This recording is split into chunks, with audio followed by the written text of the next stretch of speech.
हुकूमती इत्तेहाद में पहली दरार पड़ चुकी है। बीएनपी मेंगल के सरबराह अख्तर मेंगल ने हुकूमत से अलहदगी का ऐलान कर दिया है। उन्होंने कहा कि मैं वफाकी हुकूमत से बाकायदा अलहदगी का ऐलान करता हूँ। हमने स्पीकर, डिप्टी स्पीकर, वज़ीर आज़म और सदर के इंतखाब के मौके पर हुकूमत का साथ दिया था। जी हाँ, इंतहाई अहम ये पेशरफ्त है। अपोजिशन की मुखालफत के बावजूद उनका कहना है कि गुज़श्ता बजट में हुकूमत का साथ दिया, लेकिन वफाकी हुकूमत ने हमें क्या दिया। GNN ने आपको बताया कि 9 जून को BNP मेंगल की हुकूमत से अलहदगी की खबर दी थी।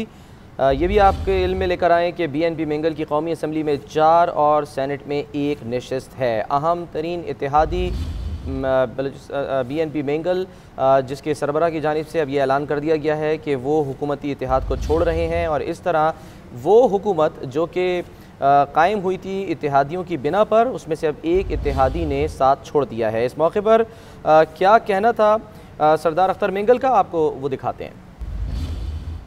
अगर इस तकदीर को बदलना चाहते हैं, बलूचिस्तान को उसका ड्यू शेयर दें, बलूचिस्तान को इस मुल्क का बराबर हिस्सा देना होगा। आपको आज नहीं तो कल देना होगा। प्राइम मिनिस्टर के वोट की जरूरत थी, हमने दिए। प्रेसिडेंट के वोट की जरूरत थी, हमने दिया। लास्ट बजट में आप लोगों को वोट की जरूरत से अपोजिशन हमसे चीख रहे थे कि हमारे साथ बैठे उधर क्यों वोट दे, हमने दिए। आपने क्या दिया? और इल्जाम लगाया जा रहा है कि जी 10 अरब दिए गए हैं। वो ट्रेजरी अपोजिशन ने तो लगाए हम पर इल्जाम, ट्रेजरी बेंचेस की तरफ से इल्जाम लगाए कि जी 10 अरब में बिक गए। हाँ, लिए हैं हमने 10 अरब, 10 नहीं 10 खरब हमने लिए हैं। किसके लिए लिए हैं? उनके लिए जिनको पीने का पानी नहीं है, उनके लिए लिए। बड़े हमें कहते थे, लेकिन हम ना समझते, उनकी बात नहीं समझते थे। कहते थे बाबूजी धीरे चलना, बड़े धोखे हैं इस राह में। हमारी पार्टी का सेंट्रल एग्जीक्यूटिव कमेटी के कई इजलास हुए, हमने याद दहानी भी कराई इत्यादियों को। उनको शायद हमारी ज़रूरत नहीं थी। तो आज बाकायदा बलूचिस्तान नेशनल पार्टी की सेंट्रल कमेटी के फैसले की तवज्जो से PTI से मैं अपनी पार्टी के इत्तेहाद के खात्मे का बाकायदा ऐलान करता हूँ। तो हुकूमती इत्तेहाद में पहली दरार पड़ गई है। इस तमाम तर सूरत हाल पर हम बात करेंगे। हमें ज्वाइन किया है GNN के नुमाइंदे औरंगज़ेब काकड़ भी हमारे साथ मौजूद हैं और सीनियर तजियाकार सईद काजी साहब ने भी हमें ज्वाइन कर लिया है। पहले ज़रा ख़बर लेते हैं औरंगज़ेब काकड़ से। औरंगज़ेब, इससे पहले भी ये तहफ़्फ़ुज़ात का इज़हार किया गया था BNP मेंगल की जानिब से, जब मुतालबात किए गए थे कि उन मुतालबात को माना जाए, उसी बिना पर शामिल हुए थे हुकूमती इत्तेहाद में, लेकिन बार बार तहफ़्फ़ुज़ात के बावजूद वो नाराज़ दिखाई दिए और अब ये हतमी नाराज़ी है। जी सलमान, 2018 के इंतखाबात के बाद BNP मेंगल ने 6 नुकाती एजेंडे के तहत पाकिस्तान तहरीक इंसाफ से एक मफाहमती याददाश्त पर दस्तखत की और वज़ीर आज़म इमरान खान की हुकूमत का जो है वो हिमायत का ऐलान किया। BNP मेंगल ने जो है वफाकी हुकूमत से 6 नुकाती एजेंडे पर जो है वो मुआहिदा किया था, जिसमें लापता अफराद की बाजियाबी, वफाकी इदारों और इसके साथ साथ महकमों में जो बलूचिस्तान के 6% कोटे पर अमल दरामद, बलूचिस्तान में डेमो की तामीर और जो अफगान जो पनाह गुज़ीरों की पाकिस्तान वापसी और ख़ुसूसन बलूचिस्तान से जो है वो वापसी शामिल थी। तो इस हवाले से बारहा जो है जो वफाकी हुकूमत की जो एक मुज़ाकराती कमेटी है और इसके साथ साथ सीनियर तजियाकार सईद काजी साहब भी हमारे साथ मौजूद हैं। सर, आप बताइएगा क्या समझते हैं हुकूमत के लिए कितना बड़ा धचका है? देखिए, धचका तो है, ज़ाहिर एक वीक गवर्नमेंट है और इनकी ये जो इनके साथ इत्तेहादियों के साथ मिलकर ये गवर्नमेंट बनाई गई है। लेकिन सवाल ये है कि ये क्या वाकई बलूचिस्तान के अवाम के हकूक़ की जंग है, मफादात की जंग है? क्या चाहिए? हम देख रहे हैं कि जिस तरीके से हमारा और करती रही है मरकज में हुकूमतें, जिस तरीके से अफगानिस्तान बलूचिस्तान को इसी तरीके से इन खवानीन और नवाबीन ने भी इस्तेसाल किया है अपने बलोच अवाम का। जो पैसा मिलता रहा है इनको, वो कितना ज़मीन पे खर्च हुआ। तो इसलिए मेरे ख्याल में ये जंग जो है, ना तो बलूचिस्तान के अवाम के हकूक़ की जंग थी, ना है।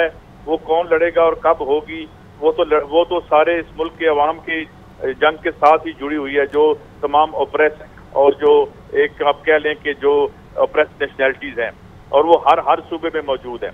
तो ये इस बार देखते हैं कि अगर तो यहाँ पे जो ताकत के सही सेंटर्स हैं, अगर वहाँ से कोई रुख बदल गया हवाओं का, तो मैं कह नहीं सकता। लेकिन ये बड़ा आपने इम्पोर्टेंट पॉइंट दिया है काई साहब। सर इसका मतलब तो ये हुआ कि जो 6 निकात दिए गए थे बीएनपी मेंगल की जानिब से, उसमें बाज़ तो ऐसे थे जिन पर काफ़ी दफ़ा ये भी बहस हुई कि ये तो बज़ाहिर काबिल अमल है ही नहीं। आपको भी ऐसा लगता है?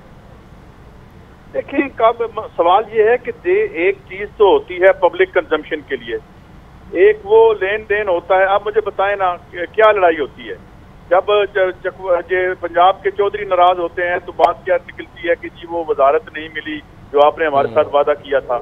तो पता चलता है कि एकदम से पंजाब के हकूक पर डाका पड़ गया।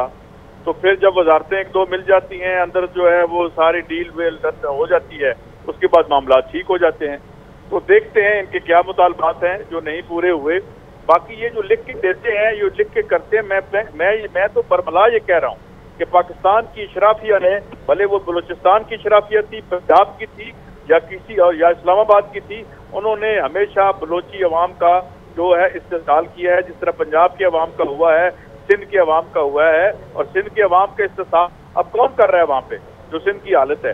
बलूचिस्तान की जो इनके असलम भूतानी साहब थे स्पीकर, मैंने उनको इंटरव्यू किया, वो उनका कहना था कि यहाँ लोग पिछली असेंबली की बात कर रहे थे जब पीपल्स पार्टी की थी, तो उन्होंने कहा कि जहाँ लोग जो साइकिलों पे आए थे वो 2-2 जी पर गए थे। तो बात यह है कि ये बलूचिस्तान के अवाम के हकूक की कतन जंग नहीं है, ना ही पंजाब में को है, ना ही ये हमारे जितने भी जो अप्रेस तबकात हैं उनकी कोई आवाज इन अवानों। सर लेकिन अब उनको काजी साहब अब मनाना भी तो होगा ना, अब मनाना भी तो होगा। आपको लगता है कि तहरीक इंसाफ की हुकूमत में अब ऐसे लोग हैं इस वक्त मौजूद जो कि आएँ आगे मनाने के लिए पहुँचें फौरी तौर पे? वैसे तो प्राइम मिनिस्टर भी कराची में वहाँ लड़काना थे, तो चक्कर एक लगा लें। आपको लगता है कि एक दौरा कर लें छोटा सा बलूचिस्तान का? देखें, इस मुल्क में ना 2 बहुत बड़े कज़िये हैं। एक कज़िया है तरक्याती फंड। अब तरक्याती फंड जो है वो कहाँ पे जाते हैं ये आपको भी पता है, मुझे भी पता है कि उससे किसकी तरक्की होती है, ठीक है। दूसरा, इस मुल्क में लड़ाई पड़ी हुई है मनी ट्रेल की, ठीक है। तो ये सारी हमारी शराफिया के 2 आज सबसे बड़े मसाइल हैं। अगर आप बुरान देखें, बुरान तो असल अवाम का है, गुर्बत का है, गंदे पानी का है, तालीम नहीं है, हेल्थ का बुरान है। आप देख रहे हैं जिस तरीके से अस्पतालों में हमारे साथ बीत रही है। तो ये इनके क्या बुरान है, इनकी क्या लड़ाई है? तो जो ऊपर की लड़ाई है उसकी नीचे की लड़ाई से कुछ लेना देना नहीं।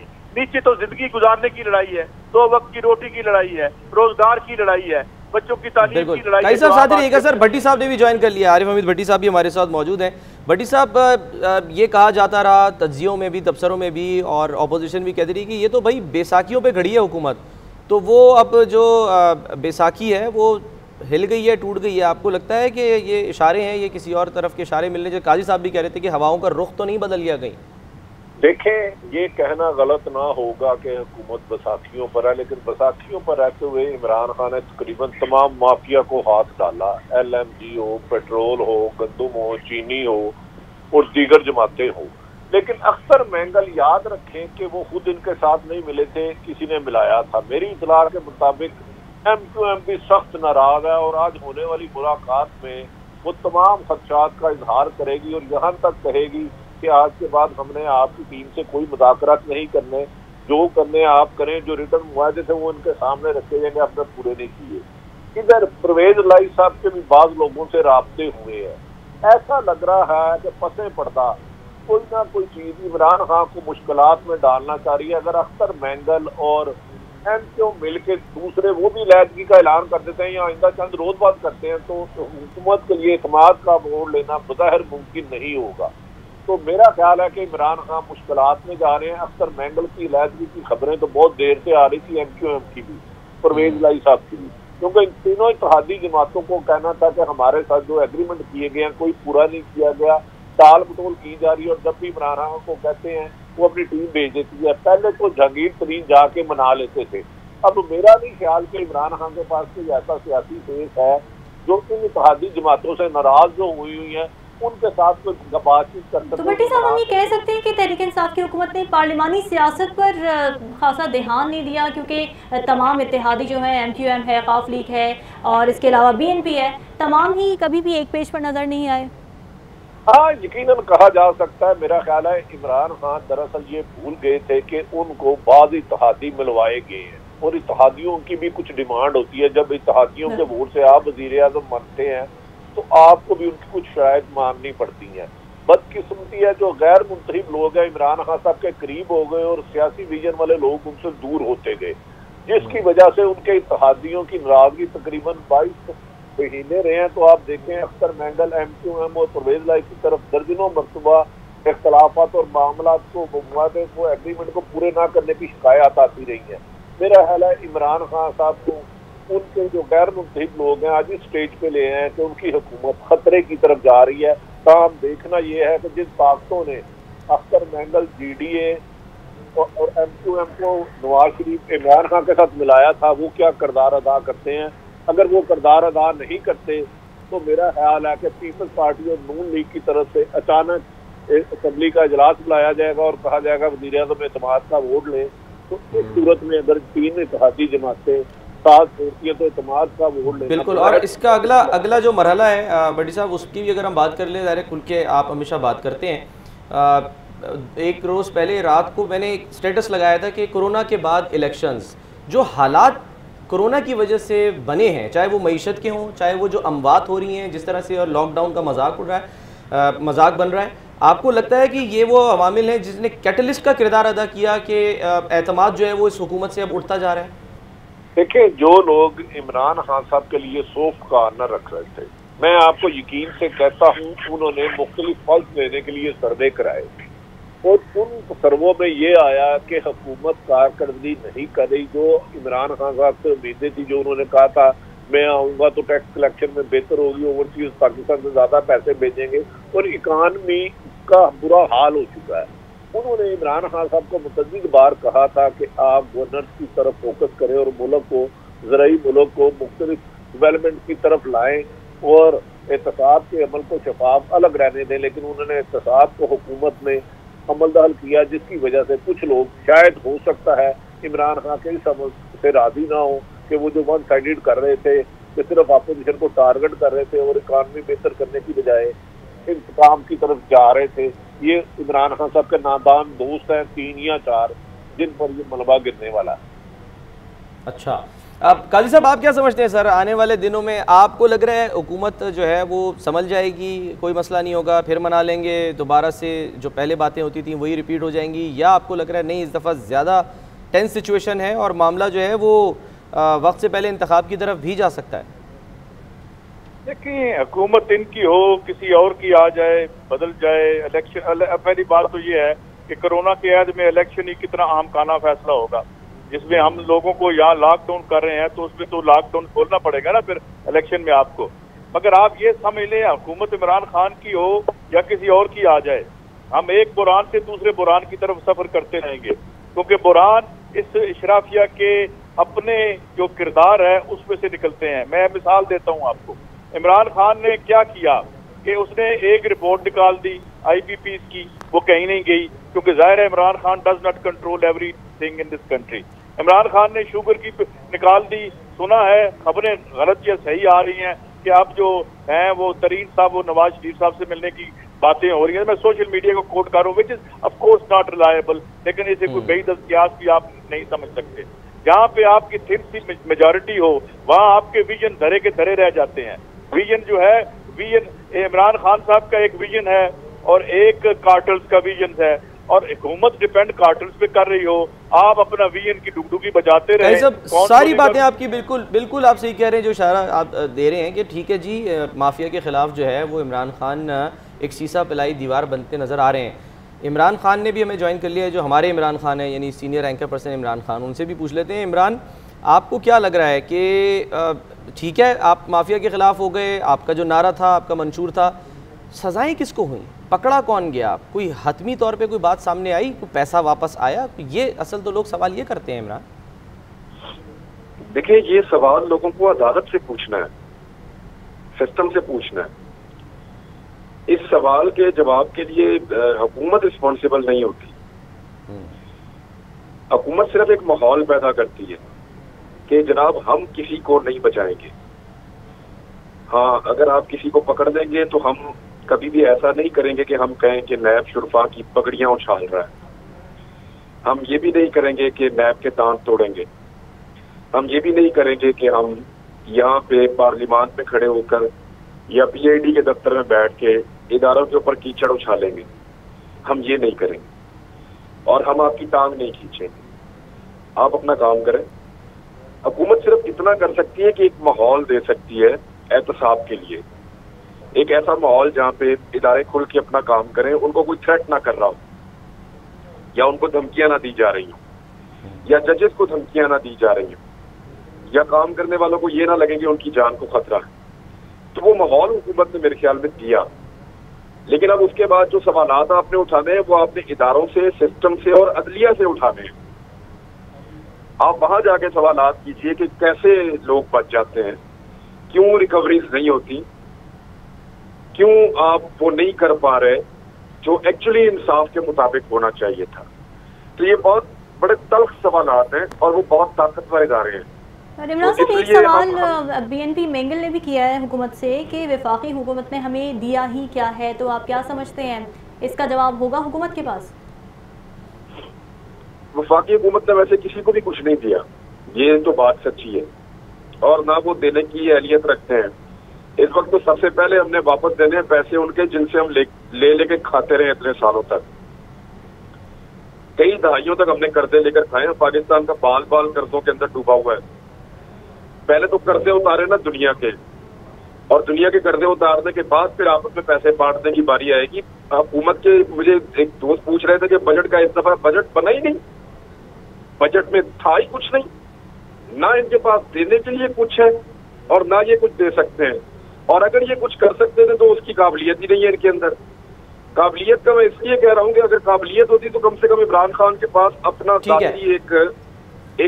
जाती एक फाइनेंस मिनिस्टर तो होता कम से कम, वो भी उधार का लिया हुआ है। बिल्कुल इमरान, एक और आपसे एक सवाल करना है, लेकिन वो ज़रा BNP के जो मुतालबात थे उससे मुतालिक है। मैं ज़रा, क्योंकि आपने जिक्र कर दिया है बजट का, काजी साहब से पूछा, काजी साहब फाइनेंस बिल अभी मंजूर होना है, तो ये इत्तेहादी तो पहले ही जो है वो अलग हो गए, कितनी मुश्किल होगी आपको लगता है तहरीक इंसाफ के लिए? देखिए, अगर ये बजट पास नहीं करा सकते तो गवर्नमेंट तो खत्म हो जाती है। तो इसलिए ये एक बड़े नाजुक मौके पे वो स्ट्राइक कर रहे हैं, क्योंकि फाइनेंस बिल जो है वो ही एक किस्म का वोट ऑफ कॉन्फिडेंस भी होता है। तो इसमें देखते हैं कि अब ये अताउल्लाह मेंगल साहब जो हैं वो क्या कीजिए, ये अगली स्ट्रेटजी अपोजिशन की क्या है। लेकिन देखिए, सवाल एक और उठता है, इमरान खान और नो इमरान खान, मतलब मेरे लिए तो ये एक इररिलेवेंट बात है।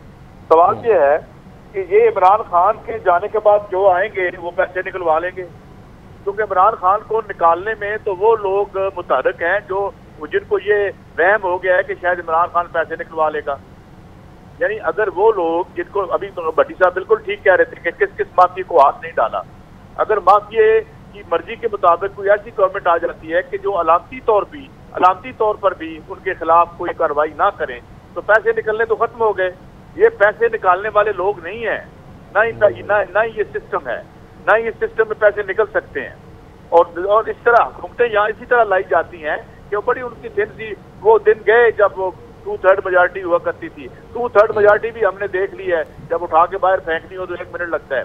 तो सवाल ये है कि इन तमाम बुरानों का साथ ही रहेगा सर साथ ही रहेगा। जरा हम ऑपोजिशन का पहला रद्द-ए-अमल सामने मतलब यानी कि ले आए, और मरियम औरंगज़ेब साहिबा हमें ज्वाइन कर रही हैं। मुस्लिम लीग नून की अहम रहनुमा हैं मरियम साहिबा, पिछले दिनों क्वारंटीन भी रही हैं। मरियम साहिबा, उम्मीद करते हैं तबीयत आपकी अब बेहतर होगी। ये बताइए कि मज़ीद कुछ बेहतर हुई जब ये खबर सामने आई है? बिस्मिल्लाहिर्रहमानिर्रहीम, आपका बहुत शुक्रिया। मेरी अल्लाह का शुक्र है, बहुत बेहतर है आप लोगों की दुआओं की वजह से और पाकिस्तान की आवाम की। अल्हम्दुलिल्लाह। बात यह है कि जो आज अख्तर मेंगल साहब का ऐलान है, ये ऐलान तो पिछले 2 साल से पाकिस्तान की आवाम कर रही है इस अदम एतमाद का इस हुकूमत के ऊपर। पाकिस्तान तहरीक इंसाफ के अपने मेंबरान ये ऐलानात कर चुके हैं इस अदम एतमाद का। फिर जो साउथ पंजाब के, क्योंकि देखिए इन्होंने सब बाग दिखा के झूठे वादे करके पाकिस्तान की आवाम और इन लोगों को पार्टी में शामिल किया था, और जो सुबह पंजाब की भी बात की थी कि जी साउथ पंजाब का सूबा बनेगा। आज जो अपने इनके तरीके इंसाफ के एलाइज और लोग हैं, वो जब अपने हलकों में जाते हैं, आप सोचें कोरोना वबा के दौरान भी वो पाकिस्तान की आवाम अपने हलकों की आवाम की खिदमत करने, मदद करने अपने घरों से बाहर नहीं निकल सकते। आवाम सवाल पूछती है कि 2 साल से इस मुल्क के अंदर जो बेरोजगारी, महंगाई, कोविड जो कोरोना उसकी वबा के दौरान जो हुकूमती परफॉर्मेंस रही है, जो मुल्क के अंदर चीनी चोरी, इस हुकूमत ने तो आवाम की रोटी और चीनी चोरी कर ली। तो पाकिस्तान की आवाम पूछती है सवाल, और जो 22 साल से जो पाकिस्तान की आवाम से झूठ बोले गए, जो वादे किए गए, आज तक आप देखें कहाँ गई वो 50 लाख घर, किधर गई वो 1 करोड़ नौकरी, कहाँ गई वो खुदकुशी जो करनी थी भीख मांगने के ऊपर, किधर गई वो रोजगार, किधर गई वो तमाम वादे पाकिस्तान की आवाम के। करप्शन 2 साल जो सियासी मुखालफिन पर झूठ बोलकर, इल्जामात लगाकर, करप्शन के झूठे नारे लगाकर 2 साल में 1 रुपए की करप्शन साबित नहीं कर सके। कोई ऐसी चीज जो इन्होंने बोली हो वो आज की तारीख तक नहीं हुई। तो जिस मुआहदे का जिक्र अख्तर मेंगल साहब ने किया, वो मुआहदा तो उनके साथ और उनकी पार्टी के साथ हुआ जिस पे उन्होंने अदम एतमाद किया। वो सारे मुआहदे जो पाकिस्तान की आवाम के साथ किए गए, जो लोगों के साथ किए गए, वो भी अदम एतमाद का इजहार कर चुके हैं। मरियम साहबा, आप लोग कहते रहे, बार बार हमने सुना आप लोगों से कि आप कहते रहे कि जी ये हुकूमत हम नहीं गिराएंगे, ये अपने बोझ से गिरेगी। तो आपको लगता है कि वो जो बोझ था वो अब बढ़ता चला जा रहा है, और उसकी एक मिसाल है कि इत्तेहादियों ने कंधा देने से भी अब इनकार कर दिया अपना? देखें, अभी ये हुकूमत मेरी नज़रों में ये गिर चुकी हुकूमत है, ये गिरी हुई हुकूमत है। इनके एहसासात भी गिरे हुए हैं, इनका एटीट्यूड भी गिरा हुआ है, इनकी ज़हनियत भी गिरी हुई है, इनकी सोच भी गिरी हुई है, और जिन वोटों के ऊपर ये खड़े हैं आपके, वो भी गिरी, उस तरह भी गिरी हुई हुकूमत है। 2 साल से जो हम देख रहे हैं, आज आप देखें कि सेशन के अंदर कोई आदमी मौजूद नहीं था, कोई फाइनेंस मिनिस्टर मौजूद नहीं था। क्या करे एक वजीर आजम जिसका तकब्बुर, जिसकी अना जो है वो पाकिस्तान की आवाम की जिंदगियों, पाकिस्तान की आवाम की बेहतरी, उनके रोजगार, उनकी माशी हालत से आगे हो, तो उस मुल्क में, उस हुकूमत ने गिरना ही होता है। लेकिन आमतौर पे देखा जाता है कि गिरती हुई दीवार को धक्का भी दिया जाता है, तो आप लोग धक्का देंगे या नहीं, आप इंतजार करेंगे कि नहीं?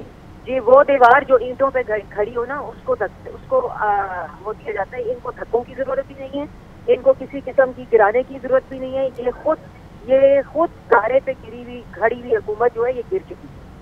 मनीष साहब, कुछ बलूचिस्तान के हवाले से बात कर लेते हैं। बलूचिस्तान में हमेशा से ही जो हुकूमत रही, वहाँ पे तहफ़्फ़ुज़ात रहे हैं, बजट को लेकर भी, बाकी रिसोर्सेज को लेकर भी, और NFC अवार्ड में भी उन्हें हमेशा ही तहफ़्फ़ुज़ात रहे हैं हर दौरे हुकूमत में। तो आप क्या समझती हैं, इस बार क्या PTI की ही गलती है, या दौरे हाजिर की जो हुकूमत है उसी की गलती है, या ओवरऑल भी कभी भी उनके इशू पर नहीं ध्यान दिया गया?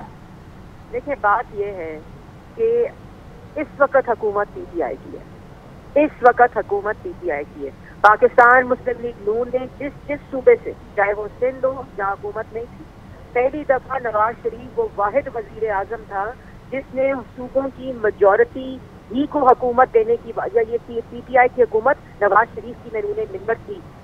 पाकिस्तान तरीके इंसाफी खैबर पख्तूनख्वा में जब नवाज शरीफ वजीर आजम था, वहाँ हम एलाइज के साथ हुकूमत बना सकते थे, लेकिन नवाज शरीफ ने इनको कहा कि आपकी मेजॉरिटी है, आप हुकूमत बनाएं। इसी तरह बलूचिस्तान में हमने पहली दफा, नवाज शरीफ पहला वजीर आजम था जिसने उन सूबों में उनकी मेजॉरिटी पासदारी करवाई।